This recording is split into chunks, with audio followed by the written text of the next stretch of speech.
뉴욕 증시가 올랐습니다. 소비지표 개선과 달러와 약세에 따른 원자재 가격 상승이 시장 상승을 도왔습니다. 다우는 0.4% 오른 1,895를 기록했습니다. 유럽도 상승세로 마감했습니다. 금속 가격 상승에 힘입어 상품주들이 강세를 보였습니다. 유로존의 경기 신뢰지수가 개선된 점도 영향을 미쳤습니다. 유가는 배럴당 82달러 선으로 올라섰습니다. 경제지표 개선과 달러와 약세가 영향을 미쳤는데 5월 인도분 WTI는 배럴당 2.7% 급등했습니다. 그리스가 50억 유로 규모의 7년 만기 국채를 5.9% 금리에 매각하며 일부 자금 조달에 성공했습니다.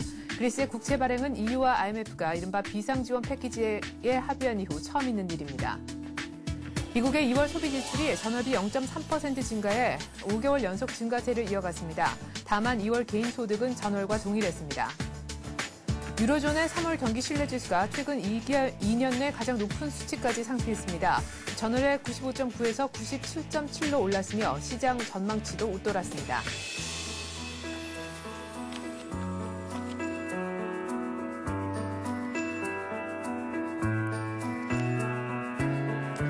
안녕하십니까. 굿모닝 센증시의 최혜린입니다. 간밤에 열린 뉴욕 증시가 오름세로 마쳤습니다. 다우가 0.4% 올라서 45포인트 상승한 1,895를 기록했는데요.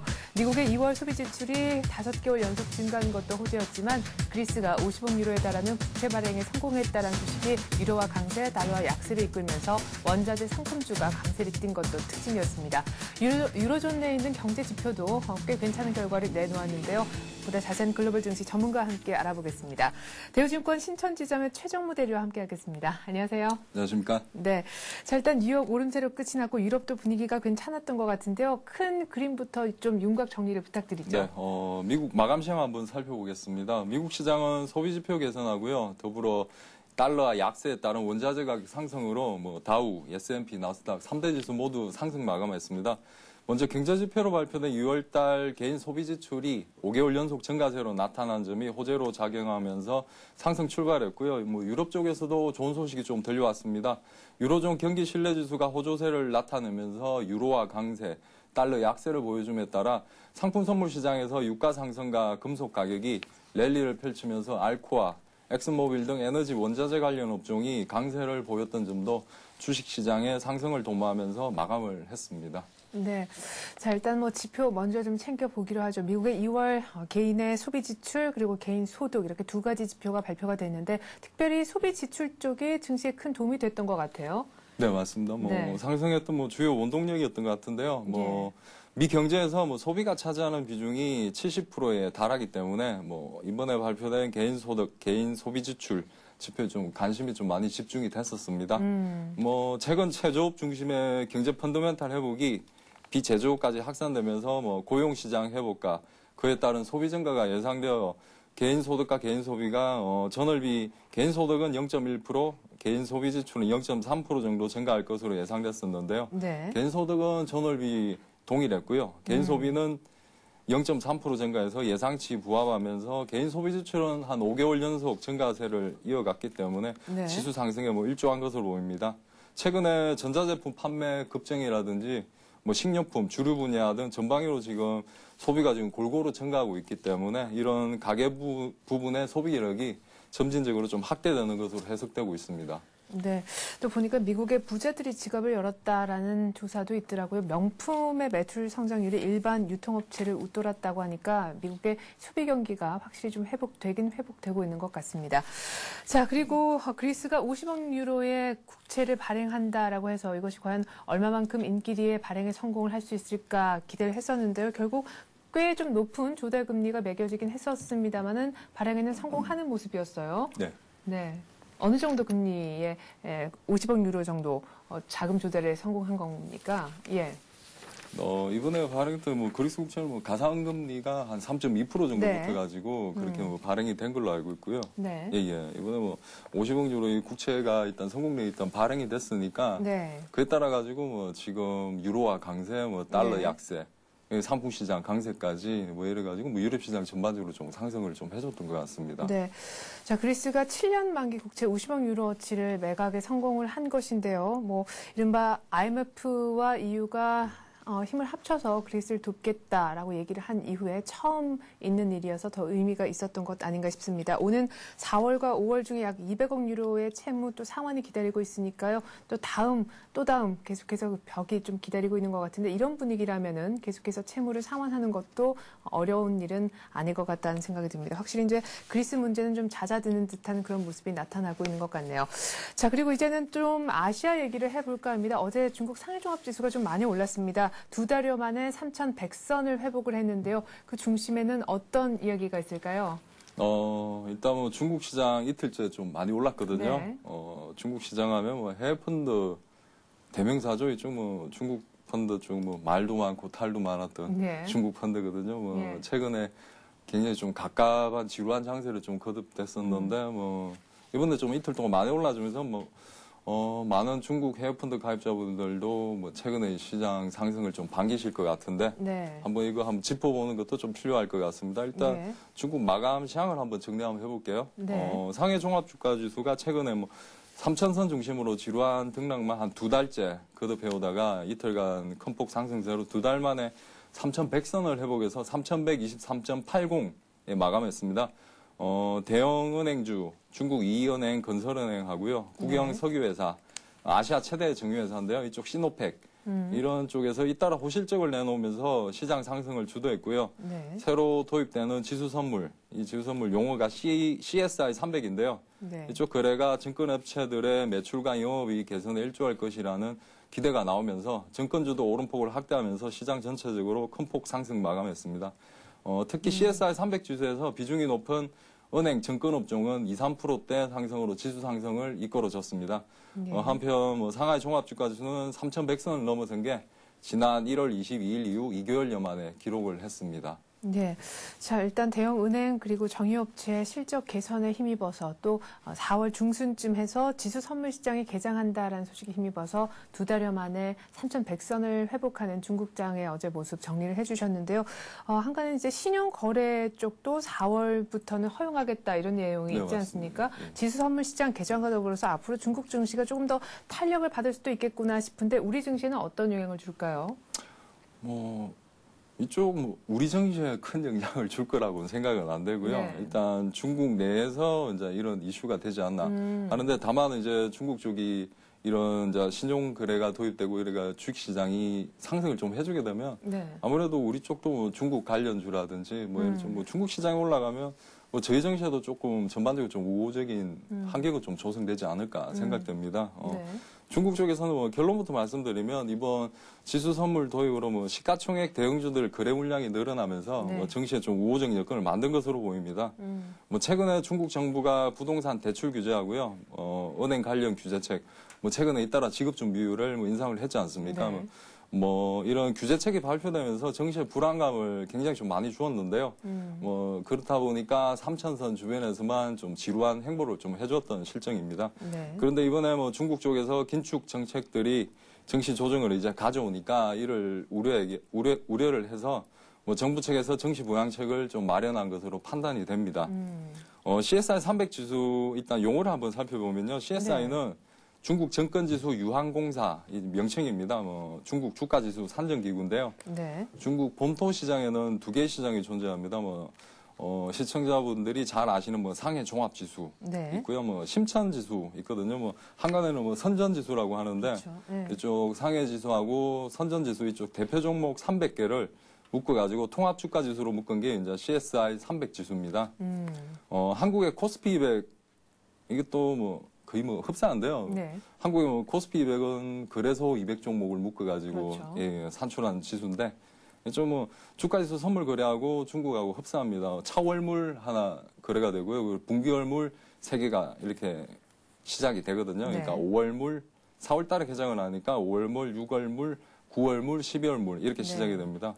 그리고 뭐 점거금도 15%, 거래 비용도 0.05%. 한국의 코스피 200 주가지수 선물 거래 방법하고 똑같습니다. 또한 뭐 지수 선물 시장에도 아까 말씀하셨듯이 뭐 주식 신용 거래가 이제 조만간 도입이 예상되고 있는데 네. 이런 부분들이 뭐 중국 증시에 좀 활력을 불어넣을 줄 수가 있고요.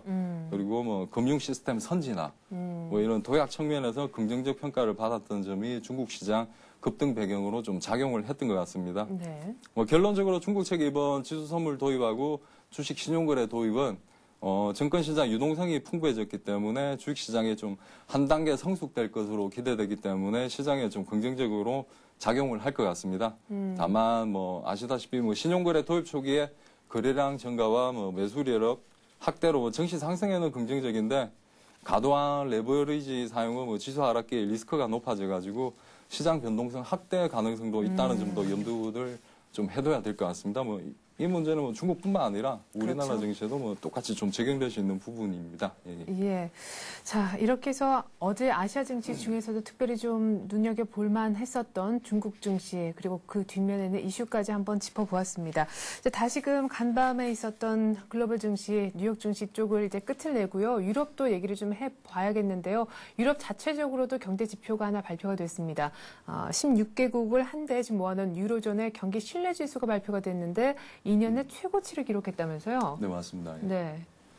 유럽 증시도 이제 상승 마감해졌고요. 뭐 유럽 증시 마감 시황을 살펴보면 영국은 0.13% 올라서 5,710선에 마감했고요. 독일은 0.6% 올라서 6,156선. 그리고 프랑스도 0.29% 올라서 4,000선을 회복하면서 마감했습니다. 네. 주된 이유는 유로존 경기 신뢰 지수가 2년 내 가장 높은 수준으로 발표되면서 높아진 경기 회복 기대감에 상승 마감했습니다. 3월달 유로존 경기 신뢰 지수가 수출 회복에 힘입어서 97.7을 기록했습니다. 이는 지난달 95.5에 비해서 상승하면서 경기 신뢰 지수가 경제 위기가 본격화되기 전 2008년 5월 이후에 최고치를 기록했고요. 예상치인 97.1도 뛰어넘는 수치를 기록하면서 지수 상승을 견인했습니다. 한편 런던 상업 거래소에서 구리 5월달 선물 가격이 3% 가까이 오르는 등 금속 등 원자재 강세로 뭐 강세한 업종 등 원자재 관련 업종 강세도 지수 상승에 일조하면서 마감했습니다. 네. 자, 구리 5월 선물 가격이 3% 가까이 올랐다고 하셨는데요. 유가도 보니까 정말 많이 올랐더라고요. 이럴 때 급등이란 표현을 쓰죠. 이제 배럴당 82달러 선까지 올라왔어요. 네. 네. 뭐 유가가 이렇게 좀 올라왔던 이유는 뭐 당연히 뭐 달러 약세에 네. 기인했던 것 같습니다. 뭐 그리스 국채 발행도 성공을 했고요. 네. 뭐 그런 연유로 좀 올랐는데 유가는 2.71달러 급등을 했습니다. 그래서 82.17달러에 마감을 했고요. 금값도 6.10달러 올라서 1111.50달러 마감했습니다. 이런 유가는 단위가 뭐 배럴 단위로 나가고 금값은 온스 단위 이렇게 나가는데 네. 한번 이거 시청자분들한테 한번 말씀을 드리고 싶습니다. 예. 배럴 온스 이런 쪽은 뭐 굉장히 좀 시청자분들한테 생소한 좀 단위거든요. 네. 뭐 이런 쪽은 뭐 어쩔 수 없이 뭐 이쪽은 국제 시세 단위이기 때문에 네. 방송상 이렇게 뭐 표시할 수밖에 없습니다. 예. 그런데 뭐 이런 뭐 용어들이 좀 생소하다 보니까 시청자분들한테는 좀 피부에 좀 와닿지는 않거든요. 네. 이런 게. 그러니까 시청자분들한테 한 번 정도는 좀 알기 쉽게 예. 좀 설명해 줄 필요성이 있을 것 같아가지고 예, 조인 좋죠. 네, 한 번 정도 좀 설명을 한번 드리겠습니다. 온세 같은 경우에는 뭐 금값을 한번 들어보면 온세는 생소한 무게 단위인데 이쪽은 그램수로 표현을 하게 되면 한 28g 정도 됩니다. 네. 그러니까 저희가 뭐 한돈 같은 경우에는 한 3.75g 정도 되거든요. 네. 우리 뭐 국내에서는 뭐 돈으로 표시하는 게 뭐 시청자분들한테는 뭐 좀 알기 쉽잖아요. 네. 28g 정도면 약 한 7돈 반 정도 됩니다. 네. 그러니까 지금 현재 7돈 반의 시세가 1111달러. 예. 예, 1111달러 이 정도, 예, 예. 7돈 반, 이거를 이제 저희 환율이 어제 마감했던 게 한 1135원 정도에 마감을 했거든요. 그러면 이 환율에 저희 이제 1110달러를 곱해서 네. 7.5돈을 나누게 되면 네. 한 돈에 대략 한 16만 원 정도 이렇게 나오더라고요. 예. 그래서 저희가 뭐 금방 가면 뭐 금을 우리가 좀 살 때는 한 17만 원 정도 줘야 살 수 있고요. 네. 금을 또 우리가 팔러 가면 한 15만 원 정도 이렇게 좀 팔 수 있거든요. 그러니까 네. 지금 현재 1110달러 정도 부근이면 뭐 한 돈에 한 16만 원 정도 하는 시세다. 그렇게 좀 보시면 될 것 같습니다. 네. 그리고 배럴도 뭐 굉장히 좀 생소한 용어인데 네. 배럴 같은 경우에도 뭐 부피 단위인데 뭐 드럼통입니다. 이쪽 배럴이 네. 간단히 보면 이 1배럴에 들어갈 수 있는 용량이 네. 한 159리터 정도 되거든요. 네. 뭐 이것도 좀 환산을 하게 되면 한 리터당 한 580원 정도 네. 이렇게 나옵니다. 근데 다만 뭐 굉장히 싸죠. 리터당 한 580원 하는데 뭐 네. 저희 뭐 기름값은 1,700원 하잖아요. 네. 그런데 뭐 이쪽 세금이 많이 붙고 네. 뭐 원유에서 정제하면 뭐 한 40~50% 정도 이렇게 뭐 휘발유가 나오기 보니까. 때문에 예, 네. 그런 것 같습니다. 네. 자, 이렇게 해서 잠깐 수학 및 과학 시간 비스무리한 배럴과 온스의 개념에 대해서 그리고 저희가 좀 더 피부에 와닿는 상품 쪽 가격 동향 마감상을 한번 들어보았습니다. 자, 오늘 밤에는 어떤 일정을 기다려야 좋을지 모르겠는데 간밤에 있었던 미국의 2월 소비 지출 관련해서는 좀 증시에 우군으로 작용했다 이렇게도 볼 수 있겠습니다. 오늘 밤에는 어떤 지표가 나오나요? 역시나 소비 관련 지표가 나온다면서요? 네, 맞습니다. 오늘 밤 발표된 지표 일단 주택 지표도 하나 있고요. 네. 소비 지표도 하나 있는데 1월달 케이스 실러 주택 가격 지수하고요. 3월달 소비자 신뢰 지수 발표가 예정되어 있습니다. 주택 가격 지수는 뭐 주택 관련 지표가 지난달 이후에 계속 좀 안 좋게 나오고 있는 상태이기 때문에 네. 주택 가격 지수는 마찬가지로 전년 동기비 좀 하락할 전망입니다. 네. 다만 감소폭은 전월에 한 3.1% 하락했었는데 0.6% 하락으로 하락폭은 좀 줄어들 것으로 기대가 됩니다.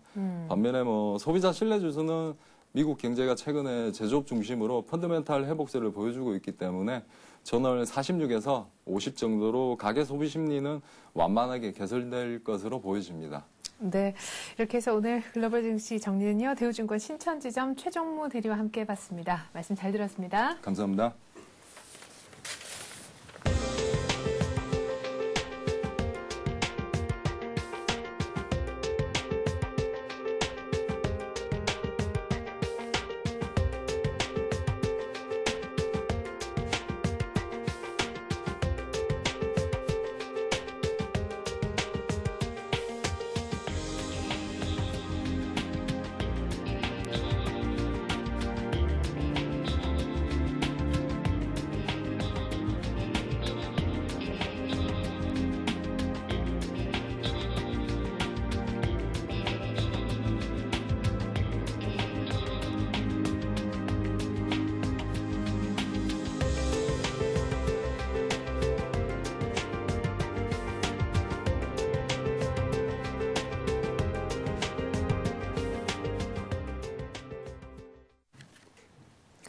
네, 이 같은 글로벌 증시 바탕으로 해서 오늘 우리 장은 또 어떤 흐름을 보여줄까요?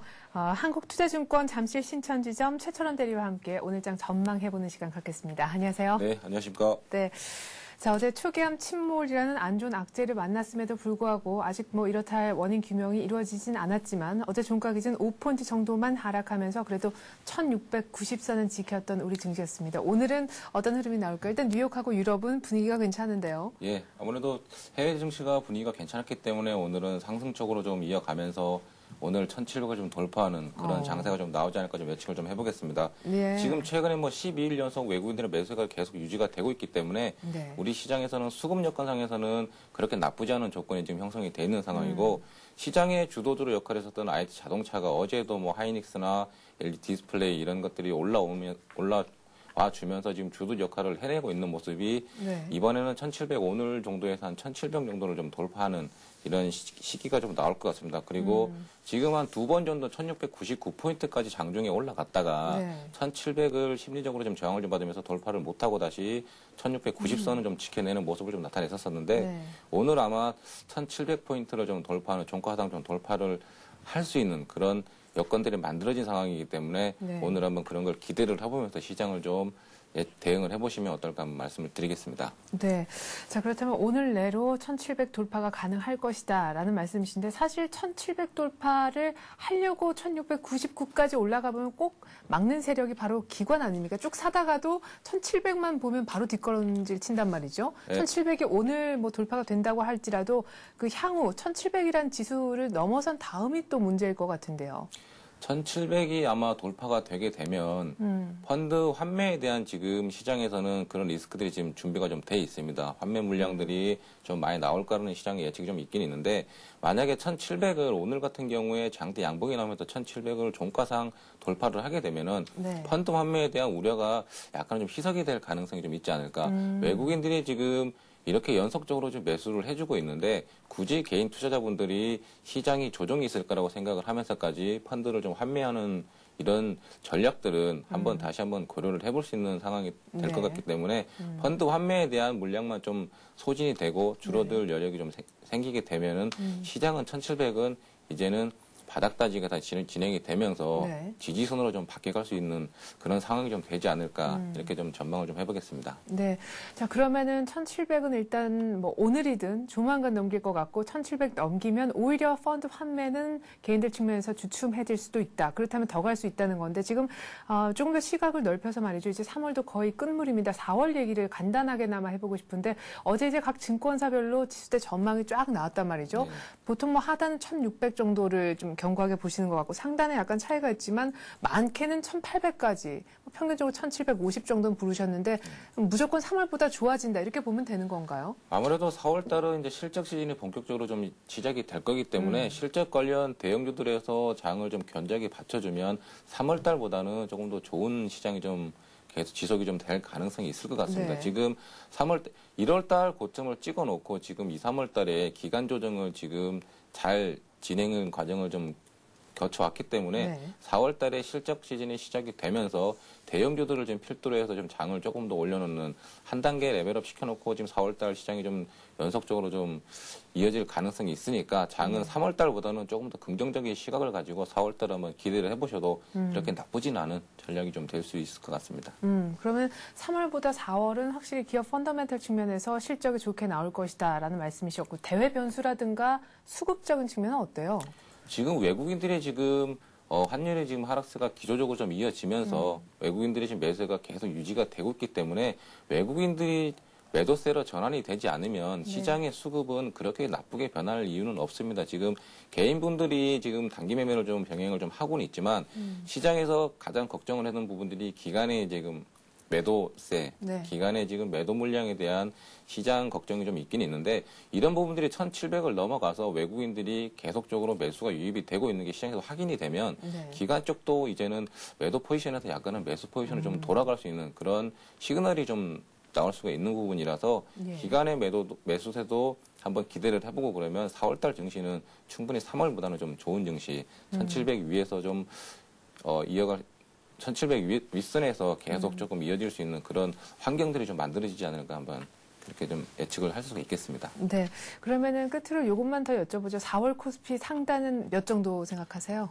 제가 뭐 3월 달보다는 좋다고 말씀을 예. 드리는데 아직까지 뭐 글로벌 이런 이슈들 아직까지 뭐 전반적으로 완벽하게 좋은 쪽으로 다 돌아섰다기보다는 수급이 아직까지는 좀 좋아진 상태고 기간에 매수가 좀 유입이 되지 않을까 하는 기대치 가지고 그렇죠. 지금 상단을 찍어나는 거기 때문에 1750포인트, 뭐 1800포인트를 넘어가기는 아직까지 우리 경기 지수 이런 부분들이 완벽한 호전은 아니라서 너무 많이 올라가는 1800포인트로 올라가기는 좀 어려울 것 같고 한 1750포인트 정도 그 정도 상단 좀 보시고 예측을 좀 하시면 맞지 않나 이렇게 네. 말씀을 드릴 수 있겠습니다. 그래요.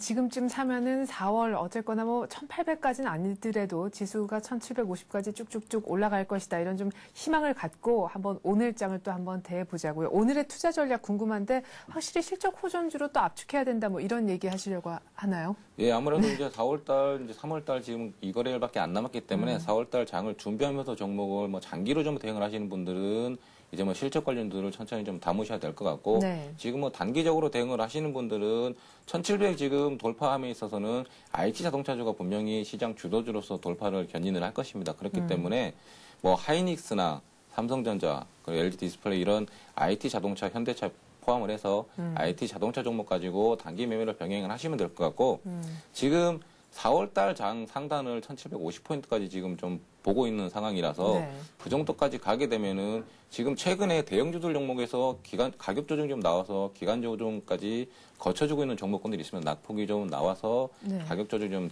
진행이 된 종목들을 조금 중장기 시각을 좀 가지고 지금부터 천천히 매수를 조금 해 가시는 전략도 오늘 장을 대응하심에 있어서는 나쁜 전략 같지는 않고 그리고 최근에 기관 쪽은 시장에서 사주지 않는데 외국인들이 지금 12거래일 연속 시장 매수를 매수세를 좀 유지를 하고 있는데 네. 외국인들이 연속적으로 지금 사주는 개별 종목군들이 좀 있습니다. 지금 네. 대표적으로 좀 보시면 대한생명이 지금 상장되고 나서 기관이나 외국인 쪽 물량들이 시장에서 웬만큼 소화가 되고 네. 외국인들이 지금 한 7거래일 연속 대한생명을 지금 다시 매수세가 좀 들어오고 있습니다. 그래서 네. 공모가였던 8,200원 선까지 가격 조정이 나왔다가 지금 다시 올라오고 있는 네, 부분들이 그렇죠. 예, 뭐 수급이나 이런 것들은 이제 물량에 대해서는 좀 소화가 좀 진행이 됐다고 좀 보시면 될 것 같아서 대한생명 이런 것도 좀 관심을 갖고 보시면 될 것 같고 네. 지금 꾸준히 매수가 좀 유입이 되고 있는 우리금융 그리고 가격 조정이 제가 나왔다고 말씀드리는 포스코 종목이 좀 있습니다. 지금 대형주 네. 중에서 가장 가지 못하고 있는 종목이 좀 있지 않을까 이렇게 좀 말씀을 드릴 수. 왜 못 갔나요? 포스코? 지금 철강 업종에 대해서 약간의 뭐 공급과잉 얘기도 있고 철강 가격을 아직까지 인상을 못했는데 원재료 가격들이 좀 올라온 부분이 가격 전가가 아직 덜 된 부분이 있어서 실적에 대한 우려가 약간 있었습니다. 그렇기 네. 때문에 이제 뭐 지금 분기별로 가격 조정을 좀 한다는 얘기가 나왔기 때문에 이런 것들은 가격 전가가 좀 빨리빨리 진행이 되면은 그리고 어제 보시면 외국인과 기관에서 이제 동시 순매수가 좀 유입이 됐다는 거 이런 것들 좀 보시면은 포스코도 이제 뭐 장기 종목 가지고 한번 매수를 좀 해보셔도 되지 않을까 이렇게 좀 말씀을 드리겠습니다. 네, 순환매적인 측면에서 낙폭 과대주 얘기도 하셨고 조금 긴 호흡에선 실적 호전주, 뭐 IT 자동차 얘기도 하셨습니다. 그렇다면 지금 좀 전에 얘기하신 외국인 수급이 뭐 10일 연속 이상 이렇게 10일 계속해서 들어오는 몇몇 종목들은 단기인가요, 중기인가요? 둘 중에 어느 그룹에 들어가나요? 한 중기 이상으로 좀 보시면 될 것 같습니다. 외국인들의 지금 매수세가 단기적으로 끝날 거는 아니고 외국인들의 매수세가 연속적으로 이어질 거는 시장에서 분명히 인정을 하셔야 될 부분이기 때문에 네. 외국인들의 매수세가 연속적으로 들어오는 종목들은 중기 이상으로 보시고 굳이 단기적으로 약간 출렁임에 대응을 굳이 하실 필요는 없고 외국인들의 매수가 유지가 되는 종목들은 중기적으로 조정이 있을 시마다 조금씩 더 담아가시는 전략을 실행을 하시면 맞지 않나 네. 그렇게 말씀드리겠습니다. 자, 그러면은 그냥 말이 나온 김에요. 우리금융, 대한생명, 포스코 이 셋 중에 하나라도 좀 자세히 보죠. 예, 제가 이제 포스코 종목을 한번 말씀을 좀 드려보겠습니다. 네. 지금 최근에 60만 원대 위에서 있다가 지금 가격 조정이 한 20% 정도 가격이 좀 조정이 되면서 네. 어제 종가가 54만 1,000원이 나왔는데 지금 보시면 50만 원대는 깨지지 않는 심리적으로 좀 저항이 좀 있을 지지선이 좀 될 것 같고 최근에 네. 매물대에 걸려서 53만 원, 54만 원권에서 지금 왔다 갔다 하고 있는 지금 현실입니다. 그런데 네. 지금 2010년도에 인도에 지금 공장 증설이 좀 예정이 돼 있고 그리고 1분기 영업이익이 시장에서 기대치에 좀 못 미치는 1조 4천억 정도 예상이 좀 될 것 같아서 네. 실적 우려가 조금 있는 건 사실입니다. 그렇지만 아직까지 영업이익률이 20%대가 유지가 되고 있는 것은 분명히 좋은 아직까지는 영업 환경이고 그리고 최근에 20%의 가격 조정 그리고 이게 한 두어 달 정도의 기간 조정까지 지금 같이 거쳤기 때문에 이제는 다시 매수세가 좀 유입이 되면은 폭발적인 좀 상승이 좀 나오지 않을까 한번 기대치를 가져볼 수가 있고 외국인과 네. 기관의 수급이 좀 매수가 좀 유입이 됐다는 게 기술적으로도 좀 보시면은 수급상 좀 여건이 바뀌는 모습들 이런 거 보시면 포스코를 중기 종목으로 한번 조금씩 담아가 보시는 지금 시점에서는 네. 아까 실적 호전주를 제가 4월 달에 준비를 좀 하시라고 말씀을 네. 드리고 가격 조정이 나왔던 대형주들에 대해서 중기적으로 천천히 좀 담아가시는 전략을 제가 병행을 하라고 말씀을 드렸는데 이 종목은 장기로 좀 담아가 보시는 전략을 좀 병행하는 종목의 탑픽으로 제가 좀 말씀을 드리는 종목이라고 네. 좀 보시면 될 것 같습니다. 그러면은 한 어느 정도 가격을 1차적으로 생각하면 좋을까요? 중기? 예. 네, 중기 중에 제가 말씀을 드리는데 제가 4월달 고점을 제가 한 1,750 정도밖에 안 받기 때문에 네. 대형 종목에서 뭐 10% 이상의 수익률을 먹기는 쉽지는 않을 것 같습니다. 예, 그래서 제가 1차 목표가는 58만 원 정도. 지난번 60만 원대가 밑으로 내려와서 하단을 만들어줬던 게 한 58만 원 정도 되거든요. 네. 예, 그래서 1차 목표가는 58만 원권을 말씀을 드리고 50만 원은 깨지지 않을 거 보는데 저번에 하단 찍었던 게 51만 원 정도 됩니다. 그래서 네. 51만 원이 깨지면은 조금 손절을 좀 하시고 매수가는 어제 종가가 54만 1,000원인데 오늘 장이 아마 셀 것 같아서 조금 높게 나올 수도 있는데 제가 53만 5천 원이라고 제가 매수가를 말씀을 드렸는데 만약에 높게 시작이 되면은 어제 종가 근처 부근에서도 좀 매수를 해보셔도 좀 나쁘지 않는 장기 종목이기 때문에 그렇게 가격적으로는 뭐 한 10,000원권 정도에서의 유도리는 좀 가지고 매수를 예. 좀 하셔도 될 것 같습니다. 그래요. 자, 포스코를 장기적으로 좀 보자 얘기하셨고요. 목표가는 58,000원, 손절은 51만 원, 한 53만 원 중반대 정도는 사볼만 하다 얘기하셨습니다. 한국투자증권 잠실 신천지점 최철원 대리와 함께했습니다. 잘 들었습니다. 네, 감사합니다.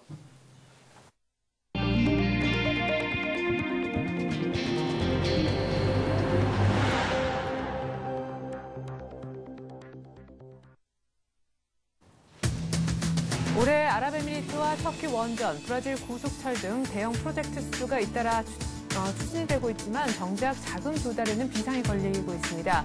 해외 대형 프로젝트 입찰에 따라 신규로 필요한 자금이 최소 400억 달러 내지 700억 달러로 추정되고 있는데요. 이 돈을 어디서 어떻게 끌어올지가 문제입니다. 최근 들어 글로벌 스마트폰 시장에서 안드로이드 폰의 기세가 무섭습니다. 지난해 말까지만 해도 아이폰과 겨루기에는 역부족이다 이런 평가가 우세했었는데요. 관련 콘텐츠가 급속하게 늘고 있고요. 기능이 훨씬 더 향상된 단말기도 현재 쏟아지고 있습니다. 김중수 한국은행 총재 내정자가 기준금리를 인상할 때가 되면 하겠다고 말을 했습니다. 이 같은 발언은 총재 인선 발표 직후 시장에서 기준금리 인상 시기가 상당기가 늦춰질 것으로 해석을 하면서 실세금리가 내려가고 있는 데 따른 것으로 풀이되고 있습니다. 한편 윤중현 기획재정부 장관도 거시경제 방향과 관련해서 확장에서 탄력이라는 미묘한 단어 선택의 차이를 보였습니다. 일각에서는 표현의 차이일 뿐 큰 기조 변화는 없을 것이다라고 보고 있지만 정책 당국자의 미묘한 단어 선택이 향후 경제 운용 방향의 전환을 의미할 수도 있다는 추측도 현재 불거지고 있습니다. 지난달 수입이 환율 하락과 원자재값 상승과 맞물리면서 글로벌 금융위기 이후 가장 크게 늘었습니다. 다행히 수출 물량도 함께 늘어나 경상수지는 소폭 흑자를 기록했는데요. 본격적인 호황형 흑자까지는 아니지만 한 달 만에 흑자로 돌아선 경상수지 얘기도 함께 해보겠습니다. 오늘 이 같은 내용 바탕으로 해서 이슈는요. 서울경제신문 이상훈 기자와 함께합니다. 안녕하세요. 안녕하십니까? 네, 먼저 어제 좀 안타까운 소식이었던 천안함 침몰 관련 소식부터 좀 다뤄보겠습니다. 어제 군이 발견한 선체 그 한미에 구멍을 뚫는 작업을 할 수도 있다고요? 네, 그렇습니다. 이 군은 지금 천안함 이 침몰 닷새째를 맞이는 이제 오늘이죠. 30일 이 해저에 가라앉은 한미와 또 함선의 잠수사들의 이 진입을 계속 시도하는 등 이 실종자 구조 작업에 이제 박차를 가할 예정입니다. 어제 이제 구조 작업이 순조롭게 진행이 되는 듯 했지만 결과적으로는 이제 아무런 성과를 거두지 못한 채 결국 좀 안 좋게 끝났습니다. 이제 오늘은 좀 아무래도 좀 성과가 있어야 될 텐데 모르겠습니다. 계속적으로 구조 작업을 하고는 있지만 좀 상황이 그닥 좋아 보이지는 않은 것 같습니다. 이제 어제 오전 8시부터 함수 부분 또 이제 오후 1시부터는 이 실종자가 이제 대다수 있을 것으로 추정이 되는 한미 부분에 이제 각각 접근을 해서 이 쇠망치로 외부를 두드리는 시도를 했습니다만은 안타깝게도 이제 선체 내에서는 아무런 반응을 보이지 않았습니다. 네. 이제 그리고 또 어제 이제 10시 30분까지 선체 진입 통로를 찾기 위해서 해군 잠수사들이 좀 사투를 벌이기도 했는데요. 그리고 또 오늘 들어서도 이 새벽부터 이 구조용 고무보트와 또 해저 선체를 연결한 이 와이어를 잡고 좀 선체에 접근을 해서 이 진입 통로를 확보하는 작업을 하는 한편 또 이 선체 구멍을 뚫는 방안을 모색하고자 합니다. 애초에 이제 선체 구멍을 뚫는 작업 같은 경우는 한꺼번에 물이 쏟아질 우려가 있기 때문에 좀 애초에는 그렇게 크게 좀 생각하지 않았던 부분인데 좀 상황이 계속적으로 급박해지고 있고 또 앞서서 이제 언급된 계속적인 이 선차 작업들이 순조롭게 진행이 되고 있지 않았기 때문에 이제 결국은 최후의 수단을 쓰는 것이 아닌가 현재로서는 이렇게 좀 생각이 되고 있습니다. 하지만 이 실종자들이 현재 갇혀 있을 것으로 이 추정이 되는 한미의 복도 부분이 지금 바닥에 깔려 있는 상황입니다. 그렇기 때문에 좀 선체 진입 작업이 그렇게 쉽게만은 좀 이루어지지 않지 않을까 이렇게 좀 현재 예측이 되고 있고요. 네. 군 관계자 같은 경우 현재 이제 실종자들의 생존 가능성에 희망을 걸고 이 신선체 진입 통로 개설을 위해서 계속적으로 구멍을 뚫는 작업들 시도를 할 예정이다라면서 유속의 흐름과 또 해저의 시계 확보가 작업의 관건이라고 밝혔습니다. 계속적으로 저희가 희망은 갖고는 있지만 안타깝게도 현실을 이야기하자면 계속적으로 이 생존의 가능성은 현재도 줄어들고 있는 상황이 현재는 이렇게밖에 좀 말씀을 드릴 수 없을 것 같습니다. 네. 자, 이렇게 해서 천안함 침몰 관련 얘기는 저희가 계속해서 업데이트가 되는 대로 전해드리도록 하겠습니다. 자, 우리나라가 아랍에미리트에서 원전 수주를 크게 해오지 않았습니까? 이렇게 해외 대형 프로젝트들에 대한 수주, 낭보로만 생각을 했었는데 문제는 이와 관련된 자금이 부족하다라는 것입니다. 사실 이렇게 해외에서 수주를 따오면 그쪽 나라에서 돈을 대주는 걸로 많은 분들이 알고 계신데 그렇지가 않다면서요? 네, 그렇습니다. 잇따라서 이따라서 우리나라 사실 낭보가 전해지고 있지 않습니까? 네. 아랍에미리트 원전 수주가 대표적인 예일 테고요. 여기에 또 터키 원전과 또 브라질 고속철도 또 요르단 대수로 같은 것들이 대표적인 이 사례일 것입니다. 이 준비해 놓은 표를 보시면서 설명을 드리겠는데요. 이 올해 이제 우리나라 기업들이 해외 대형 프로젝트에 필요한 자금이 이제 최대 700억 달러까지도 현재 지금 추정이 되고 있습니다. 여기에 또 이 기본적인 플랜트 수출까지 합치면은 이 전체 자금 조달 규모 약 1,000억 달러 안팎에 달할 것으로 현재 예상이 되고 있습니다. 하지만 이제 문제는 이런 사업을 추진할 돈이 없다라는 점입니다. 뭐 해외에서 발주했으면 방금 전에 말씀하신 대로 그 나라에서 주는 돈으로 뭐 공사를 하면 간단한 게 아니냐 이렇게 생각을 하고 있지만 사실 이게 해외 원전 수주나 이런 수주에 있어서는 구조가 조금 다르다는 점을 저희가 한번 지적을 해볼 수 있겠습니다. 네. 보통 이제 특히 이런 우리나라가 국가적인 차원에서 사업을 추진할 경우에 있어서는 사업을 일단 우리나라가 직접 이 대규모 투자 자금을 모집을 해서 공사를 한 후에 이 장기간에 걸쳐서 수익을 회수하는 구조, 즉 우리나라가 처음에 어느 정도 자금을 모아야지만 수주한 프로젝트가 현실화가 되는 이 현실이 있습니다. 네. 그렇기 때문에 초반에 자금 구조가 어려우면 자칫 이 애써 수주한 이 내용들이 어떻게 보면 물거품이 될 수도 있지 않을까. 최악의 경우에는 네. 그렇게까지도 저희가 좀 생각을 해볼 수 있을 것입니다. 특히 이제 대형 프로젝트 자금 조달에서 일단 우리가 이제 대표적으로 수주한 내용이 이제 이 아랍에미레이트 원전 건설 같은 경우 이 전체 자금이 186억 달러가 현재 들어갈 것으로 예상이 되는데요. 이 중에 절반인 93억 달러에 대한 자금 조달 계획을 우리가 직접 확정을 해야 되는 내용이 있습니다. 네. 여기에 또 이제 요르단 대소로 사업 같은 경우 이 총 370억 달러 규모의 신규 대형 사업을 위해서 약 200억 달러 안팎의 자금 조달이 필요한 부분이 있는데요. 하지만 문제는 지금 이제 해외 장기 투자 자금 시장 자체가 굉장히 꽁꽁 얼어붙었다는 점을 저희가 좀 문제로 지적을 해볼 수 있겠습니다. 이미 뭐 외국계 투자자들이 이제 한국에 대한 투자 한도가 꽉 차 있는 상태고요. 또 네. 국제금융시장에서 이른바 10년 이상 장기 투자 자금이 사실상 바닥이 난 상태다. 현재 이렇게 좀 말씀을 드릴 수 있겠습니다. 여기에 또 뭐 미국계 투자자 은행들은 뭐 제압길 갚기 찾기 힘든 마당에서 이 10년 이상 장기 투자자에 있어서는 좀 사실상 손을 뗀 상태다 이렇게 말씀을 드릴 수 있겠고요. 뭐 유럽계 자금도 현재 좀 자금을 구하기가 현재 힘든 상황이다 이렇게 말씀을 드릴 수 있겠습니다. 이렇게 뭐 해외 신규 자금 조달이 여의치 않자 이 대형 프로젝트를 수주한다고 해도 이 대규모 자금 조달에 어려움을 겪기 때문에 우리나라의 프로젝트 진행 속도에 있어서도 좀 탄력을 받기는 힘들지 않겠나 현재 이렇게 좀 예상이 되고 있는데요. 이에 따라서 이제 우리나라 이 기획재정부에서도 지난 1월 이 대외경제장관회의에서 이 자금 조달 대책 마련을 이미 지시를 한 바가 있고요. 또 조만간 태스크포스를 꾸려서 이 대형 프로젝트 자금 조달을 위한 이 첫 회의를 갖고 좀 대책을 마련할 예정이라고 합니다. 네. 자, 이번에 산업계 소식을 좀 보죠. 우리나라에서 스마트폰 하면 고스란히 애플의 아이폰을 떠올리시는 분들이 많겠습니다만 이제는 조금 구도가 달라질 것 같습니다. 이 애플의 OS에 대항하는 구글의 안드로이드 폰. 사실 지난해 말만 해도 애플과는 상대가 좀 되지 않을 것이다. 좀 버거운 게임이 될 것이다라는 분석이 많았는데 최근 들어서 무서운 기세로 성장을 하고 있다지요. 네, 그렇습니다. 뭐 최근 들어서 이제 안드로이드 폰 물론 뭐 광고로는 많이들 접해보셨겠지만 실제로까지는 얼마나 과연 접했을지 이런 부분에 있어서 뭐 의심도 있은 바가 있지만 최근 들어서 이 안드로이드 폰의 기세가 아주 무섭게 치고 올라온다고 합니다. 사실 이 지난해 말까지만 해도 이제 우리나라 양대 산맥이라고 하면은 뭐 아이폰과 옴니아 2가 어떻게 보면은 국내 이 스마트폰 시장을 사실상 양분해 오지 않았습니까? 네. 그런 부분에 있어서 안드로이드 폰이 이 시장에 좀 후발적으로 진입을 해도 좀 역부족이 되지 않을까 현재 이렇게 좀 예상을 했습니다만은 그러한 우려는 어떻게 보면 좀 뭐 기우에 불과했다 이렇게 좀 말씀을 드릴 수 있겠습니다. 이 온라인 콘텐츠 장터인 안드로이드 마켓에 대한 이 콘텐츠가 급속히 늘어나고 있는 상황이고 여기에 또 기능이 향상된 단말기까지도 속속 나오고 있는 상황입니다. 어떻게 보면 전세가 좀 역전되고 있다 이렇게 좀 말씀을 드릴 수 있겠습니다.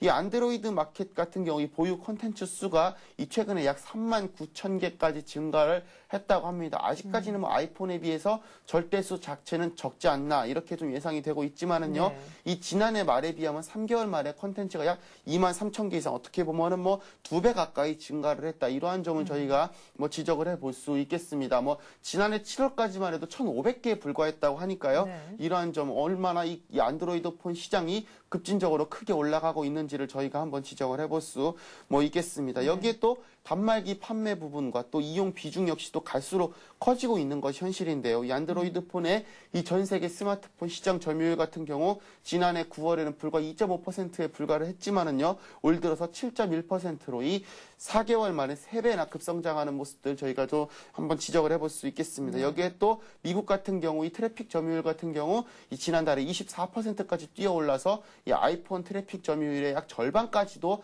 육박했다. 이렇게 저희가 한번 말씀을 드릴 수 있겠습니다. 이러한 속도라면 아마도 이제 2년 뒤입니다. 2012년에 들어서서는 이 안드로이드 폰 판매량이 아이폰을 사실상 능가하지 않겠느냐. 이러한 점도 저희가 뭐 조심스럽게나마 좀 예측을 해볼 수 있을 것입니다. 이렇게 되면 앞으로 이 스마트폰 구조가 이 경쟁 구도가 아이폰 대 안드로이드 폰 이른바 양강 구도로 좀 짜이지 않을까 전 세계적으로 이렇게 좀 예상을 해볼 수 있을 것입니다. 네, 삼성에서 내놓은 갤럭시 S에 이어서요. 오는 5월에는 또 LG전자에서 안드로이드 폰을 출시할 예정이라고 하니까 그야말로 양강 구도는 더 좀 거세지지 않을까 싶네요. 자, 그리고 오는 목요일에 이제 새 한은 총재의 취임식이 예정이 되어 있습니다. 아직까지는 때문에 김중수 한은 총재 내정자라고 저희가 부르고 있는데 말이죠. 어제 인천공항을 통해서 입국하고 기자들과 만나 아주 간단한 인터뷰를 했는데요. 여기서 나온 발언 때문에 채권 시장이 아주 출렁했었습니다. 기준금리 인상할 때 되면 할 수 있다. 이런 얘기를 했다고요. 네, 그렇습니다. 어제 뭐 김중수 한은 총재 내정자가 입국을 하면서 한 말 때문에 이제 특히 장마판 동시효과 때문에 채권 시장이 아주 크게 출렁였는데요. 어제 이제 뭐 인천공항에서 이제 아주 간단한 인터뷰를 했습니다. 짧지만 굵은 인터뷰라고 할 수 있겠는데요. 네. 이 자리에서 밝힌 발언입니다. 시장 인식과 내 인식이 아직까지 다르다. 이러면서 기준금리를 인상할 때가 되면 하겠다. 이렇게 이야기했습니다. 시장에서는 이 김중수 총재 내정자에 대해서 비둘기파가 아니냐, 당분간 금리 인상을 하기 힘든 것이 아니냐, 정부의 코드에 철저히 맞추는 것이 아니냐, 이러한 좀 추측들이 계속적으로 나왔는데요. 이러한 부분에 있어서 시장 인식과 내 인식이 다르다라는 점을 강조했다는 점에 있어서 이 과연 이 김 총재 내정자가 금리 인상에 사실상 전격적으로 나설 수도 있지 않을까. 시장에서는 이렇게까지도 이제 어제 좀 뭐 앞서서인 바가 있지만 좀 예상을 한 바가 있습니다. 이 총재 인선 발표 직후 이 기준금리 인상 시기가 상당 기간 늦춰질 것으로 해석을 하면서 실세 금리가 내려가고 있다는 데 대한 이 반응으로 현재 이제 풀이가 되고 있습니다. 어제 이제 인천공항에 입국하면서 김 내정자가 한 발언입니다. 이 총재 내정 이후 시장 반응이 한쪽으로 쏠렸다라는 질문에 이렇게 답하면서요. 내가 생각하는 것과 시장이 내가 이렇게 할 것이라고 기대하는 것의 갭을 줄이도록 앞으로 노력을 하겠다 이렇게 밝혔습니다. 또 앞으로의 금리 정책에 대해서 이 금융통화위원들과 상의해서 대외적인 변화를 감안한 뒤 금리 인상을 할 때가 되면 하겠다라고 했습니다. 과연 할 때가 언제인지 또 할 때가 되면 하겠다라고 하는데 그 액션을 어떻게 취할 것인지는 뭐 구체적으로 밝히지는 않았지만요. 이 광의의 출굴 전략에 대해서도 같은 맥락에서 할 때가 되면 하지 않겠나라는 점에 있어서 그동안 시장에 알려진 이 김 내정자의 발언과는 조금 사뭇 다른 모습들 보이고 있다는 점에서 좀 시장의 주목을 받았습니다. 당장 이제 오는 4월 1일입니다. 이 취임 전까지 앞으로 이제 하는 내 이제 사무실을 마련하고 또 업무 보고를 받는 등 이 준비 활동을 구체적으로 시작할 예정이라고 현재 알려져 있습니다. 여기 또 이제 다음 주 목요일입니다. 4월 9일인데요. 이 김중수 내정자의 첫 금융통화위원회가 예정돼 있는데 아마도 이 자리에서 향후 금리 정책에 대한 구체적인 코멘트가 나올 예정이라고 하니까요. 좀 더 주목을 갖고 지켜볼 만한 것 같습니다. 네, 김중수 한은 총재 내정자뿐만이 아니라요. 어제 윤중현 기획재정부 장관도 향후 경제 운영 방향이 바뀌는 것 아니냐라는 의심이 들 만큼 좀 평소에 쓰지 않았던 단어를 써서 눈길을 모았습니다. 지금까지는 뭐 확장적 거시정책이란 단어를 거의 뭐 이렇게 항상 윤중현 기획재정부 장관 하면 떠올릴 정도로 썼었는데 네, 확장적 대신에 탄력적이라는 단어를 썼다면서요? 이 어떻게 보면 하나의 단어가 바뀌었다라고 해서 뭐 이렇게 심도 있게 볼 것이냐 이렇게도 뭐 생각하는 분들이 많겠지만은 지난 1년과의 기조와 완전히 달라졌다는 점에 있어서 저희가 한번 주목을 해볼 수 있겠습니다. 윤 장관이 이 어제입니다. 거시경제 방향과 관련해서 평소와는 좀 다른 뉘앙스를 풍길 수도 있다라는 발언을 좀 내놓았습니다. 뭐 이제 정책 당국자 이런 미묘한 단어 선택이 과연 향후 이 경제 운용 방향의 전환을 뜻하는 것일 수도 있다는 추측을 낳고 있어서 이제 주목이 되는데요. 어제 이제 표준협회 초청 이 최고 경영자 이 조찬 간담회에서 밝힌 내용입니다. 이 거시경제의 안정성을 높이기 위해서는 이 재정통화 등 거시정책의 안정적 운용이 뒷받침돼야 된다면서 이 경제 여건에 맞춰서 이 거시정책을 탄력적으로 운용해 나가야 된다라고 밝혔습니다. 이 외환시장과 관련한 또 이례적인 언급도 이제 어제 주목을 받았는데요.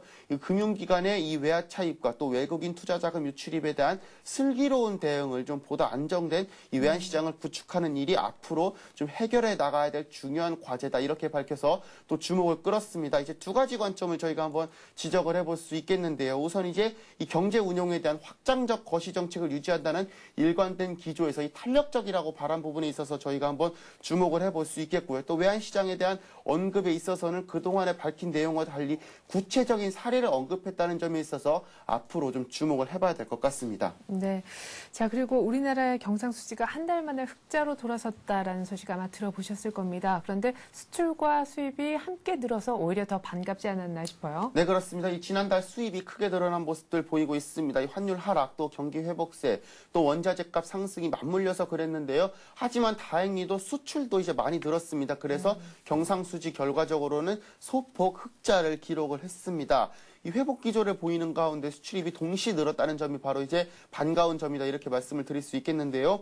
이 한국은행이 어제 내놓은 2월주 국제수지 동향에 따르면은요, 지난달 경상수지 1억 6천만 달러 흑자를 보였습니다. 이 지난 1월에 약 4억 5천만 달러 적자를 기록한 것과 비교하면은 한 달 만에 흑자로 반전한 셈이다. 이렇게 밝히고 있는데요. 아무래도 이제 상품 수지 흑자폭을 줄이고 있지만 이 수입 증가 같은 경우 내수를 활성화한다는 뜻에 있어서 굉장히 좀 긍정적으로 저희가 좀 지적을 해볼 수 있겠고요. 네. 또 수출을 늘리기 위한 수입도 있다는 점에서 역시 긍정적인 측면이 있다는 점 앞으로 좀 주목을 해봐야 될 것 같습니다. 네, 기지개를 켜는 경상수지, 우리 경제의 봄볕이 좀 들었으면 좋겠습니다.